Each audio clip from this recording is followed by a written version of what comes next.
Hello everyone, welcome to 11th Commerce SP lecture. We are on page number 167 and we have completed with the letter part. Now we are moving towards distinguish. So first distinguish is regarding current account and saving account. We already know types of accounts in the bank. 4 types के accounts होते हैं, उसमें से ये 2 account हम पहले consider कर रहे हैं. So what is current account? Current account is that account which is opened by businessman. ठीक है, तो जहां जहां जो इंपॉर्टेंट है उसे हम अंडरलाइन करेंगे. And others who have regular banking transaction. चलो, बिजनेसमैन के अलावा और किसी को ओपन करना है तो क्या कर सकता है? यस, बिल्कुल कर सकता है अगर उसका रेगुलर बैंकिंग ट्रांजैक्शन होता है तो.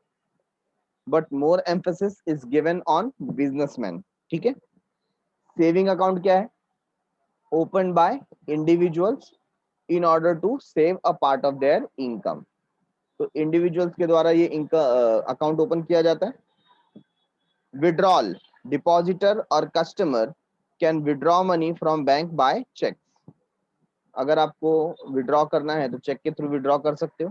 ठीक है, यहाँ पर आपको क्या दिया है? चेक और बाय विड्रॉल स्लिप. यहाँ पर अगर आपके पास चेकबुक नहीं है तो आप बैंक मैनेजर से जाकर के विड्रॉल स्लिप डिमांड कर सकते हो और उसको फिल करके आप अमाउंट विड्रॉ कर सकते हो. ये फैसिलिटी सेविंग अकाउंट में है बट करंट अकाउंट में नहीं है.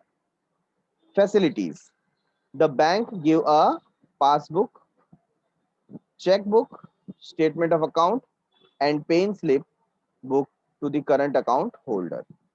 तो ये सारी चीजें मिलती हैं. जनरली आप देखेंगे तो आपको पासबुक नहीं मिलता, बैंक स्टेटमेंट मिलता है. क्या मिलता है? Bank statement. ठीक है. Whereas in saving account आपको क्या मिलेगा? Passbook, chequebook and pay in slip book. ये सारी चीजें मिलती हैं. तो यहाँ पर करेक्शन के लिए हम क्या करेंगे? ये पासबुक को आप कट कर दीजिए.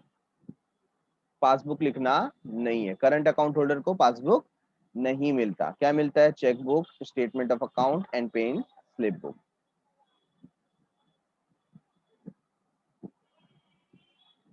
Rate of interest, normally interest is not given. ठीक है, यहाँ पर करंट अकाउंट में क्योंकि रेगुलर ट्रांजैक्शन होता है इसलिए आपको इंटरेस्ट दिया जाता नहीं है, या कहीं दिया भी जाता है तो बहुत ही नॉमिनल रेट पर.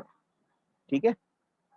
वेयर एज सेविंग अकाउंट आप देखेंगे तो rate of interest is higher than current account. Current account से ज्यादा होता है. ओवरड्राफ्ट फैसिलिटी मिलती है क्या? यस, बिल्कुल मिलती है. अगर आप करंट अकाउंट होल्डर हैं तो आप ओवरड्राफ्ट फैसिलिटी ले सकते हैं. बट सेविंग अकाउंट होल्डर को ओवरड्राफ्ट फैसिलिटी नहीं मिलती. You can not over withdraw. ठीक है. सुटेबिलिटी किसके लिए सुटेबल है? Suitable for traders, businessman, firms and institution. तो इनके लिए ज्यादा सुटेबल है. और यहाँ पर जो सैलरीड पर्सन है या जिनका फिक्स्ड इनकम आता है उनके लिए सेविंग अकाउंट सुटेबल है. So next to distinguish is fixed deposit account and recurring deposit account. What is fixed deposit and recurring deposit? As we have discussed earlier, more or less both are same. सिर्फ यहाँ पर क्या होता है? यहाँ पर lump sum amount में आप डिपॉजिट करते हैं.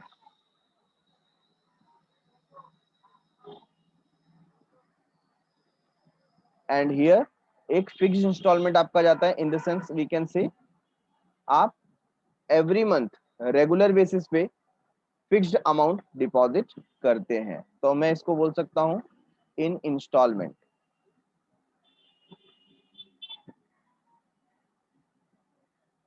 इन इंस्टॉलमेंट में हम यहाँ पर डिपॉजिट करते हैं. सो फॉर एग्जांपल यहाँ पर मैंने 5 लाख रुपीस 5 ईयर्स के लिए डिपॉजिट कर दिया तो ये मेरा क्या हो गया? Fixed deposit. But whereas मैंने यहाँ पर क्या किया? यहाँ पर मैं 1000 रुपीज पर मंथ डिपॉजिट कर रहा हूँ. कितना डिपॉजिट कर रहा हूँ?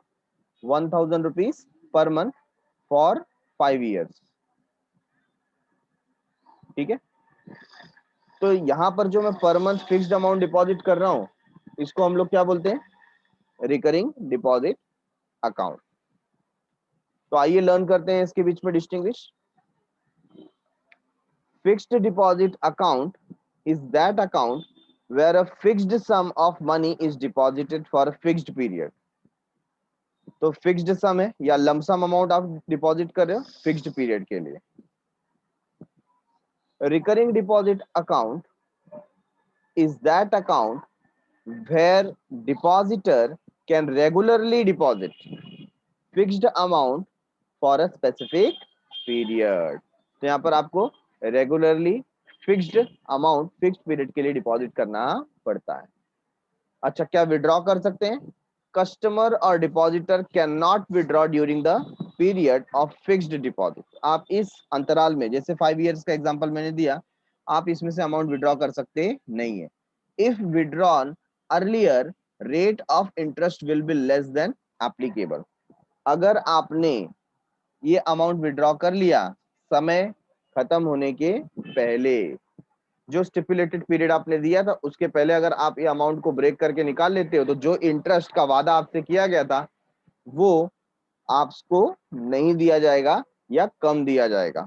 ठीक है, मतलब आपको for example 8% rate of interest बोला गया था, लेकिन आपने क्या किया, इंस्टेड ऑफ 5 इयर्स 3 इयर्स में ही अपना डिपॉजिट विड्रॉ कर दिया, तो इंस्टेड ऑफ 8% आपको 6% दिया जाएगा। मतलब जो आपको बोला गया था उससे कम इंटरेस्ट मिलेगा। ठीक है, so customer or depositor cannot withdraw during the period of fixed deposit. If withdrawn earlier, rate of interest will be less than applicable. Whereas यहाँ पर हम देखते हैं रिकरिंग डिपॉजिट का क्या हाल है। यहाँ भी can not withdraw during the period of recurring deposit, यहाँ पर भी हम विड्रॉ कर सकते नहीं है ना। तो सेम सिचुएशन है। If withdrawn earlier, rate of interest will be less than applicable. यहाँ पर भी अगर आप जल्दी विड्रॉ करते हैं तो रेट ऑफ इंटरेस्ट कम हो जाएगा। Facilities, the bank give fixed deposit receipt to the depositor. तो यहाँ पर आपको क्या मिलता है? FD receipt, fixed deposit receipt मिलता है। वेरएस आपको रिकरिंग डिपॉजिट में क्या मिलेगा? पासबुक मिलेगा और साथ में साथ पेइंग स्लिप भी मिलेगा। Rate of interest, interest rate is higher. यहां पर हम देखेंगे जो चारों टाइप है अकाउंट्स के, whether it is saving account, current account, recurring deposit account और फिक्स्ड डिपॉजिट अकाउंट, सबसे ज्यादा रेट ऑफ इंटरेस्ट कौन से अकाउंट में मिलता है? फिक्स्ड डिपॉजिट अकाउंट में। ठीक है, longer the period higher will be the rate of interest. जितना बड़ा पीरियड रहेगा उतना ज्यादा रेट ऑफ इंटरेस्ट मिलेगा। यहाँ पर क्या है? Rate of interest is higher than saving account. अगर कंपेयर करें तो इसका हायर होता है सेविंग अकाउंट से, but less than fixed deposit account. Fixed deposit account से कम इंटरेस्ट हमें मिलता है। किसके लिए सुटेबल है? Suitable for any person with surplus income. किसी के भी पास अगर सरप्लस इनकम है, एक्स्ट्रा इनकम है, तो उसके लिए ये सुटेबल है।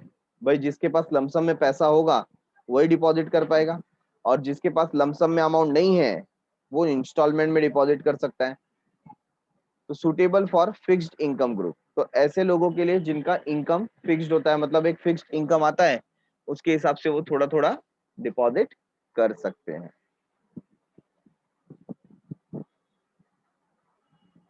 Now next to distinguish is between loan and overdraft. Loan and overdraft. Overdraft facility किसे मिलता है? करंट अकाउंट होल्डर को। तो ये दोनों में डिफरेंस क्या है?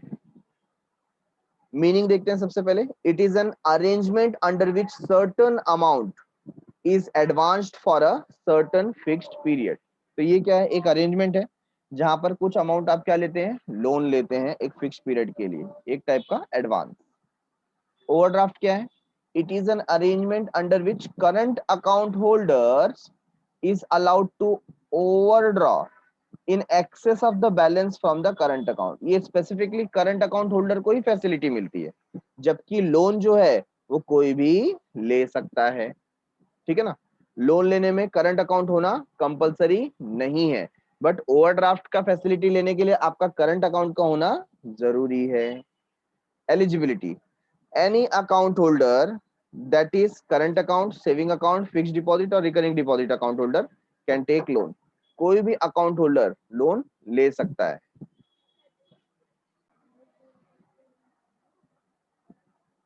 In overdraft only current account holder, सिर्फ जो करंट अकाउंट होल्डर हैं वही लोग क्या कर सकते हैं, ओवरड्राफ्ट की फैसिलिटी ले सकते हैं।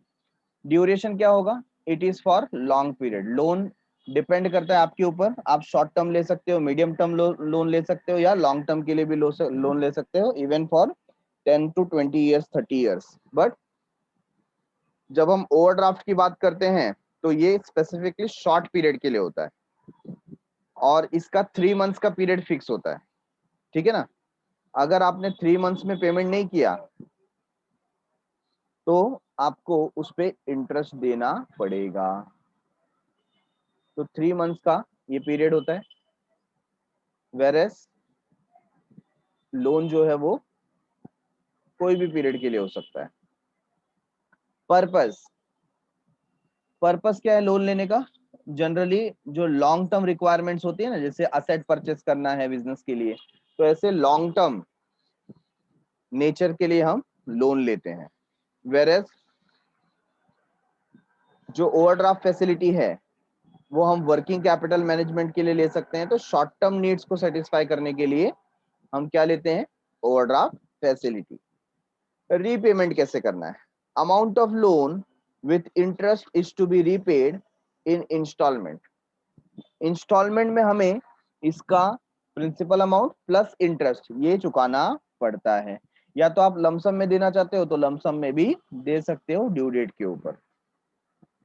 ओवरड्राफ्ट फैसिलिटी में क्या करना होगा, amount of overdraft is adjusted against the balance of deposits in the current account. तो जैसे जैसे आपके अकाउंट में पैसे आते जाएगा ना, ऑटोमेटिकली वो एडजस्ट होता जाएगा। दैट मीन्स जो माइनस फिगर रहेगा वो ऑटोमेटिकली पॉजिटिव फिगर में कन्वर्ट होता जाएगा जैसे आपके अकाउंट में पैसे आते हैं। सिक्योरिटी, क्या कुछ सिक्योरिटी देनी पड़ती है, yes, some valuable assets are to be given as security, जिसको हम मॉर्गेज बोलते हैं। ठीक है ना, तो आपको यहाँ पर कुछ गिरवी रखना पड़ेगा, मॉर्गेज रखना पड़ेगा। Overdraft facility sanction against the hypothecation of the stock. Overdraft आपको हाइपोथिकेशन ऑफ द स्टॉक मतलब स्टॉक का कब्जा मिल जाए या कोई फिक्स्ड डिपॉजिट रिसीट मिल जाए, उसके ऊपर आपको ओवरड्राफ्ट फैसिलिटी दी जा सकती है। तो ये था डिस्टिंग्विश का एक्सप्लेनेशन, जो हमारे लिए एक इंपॉर्टेंट क्वेश्चन है।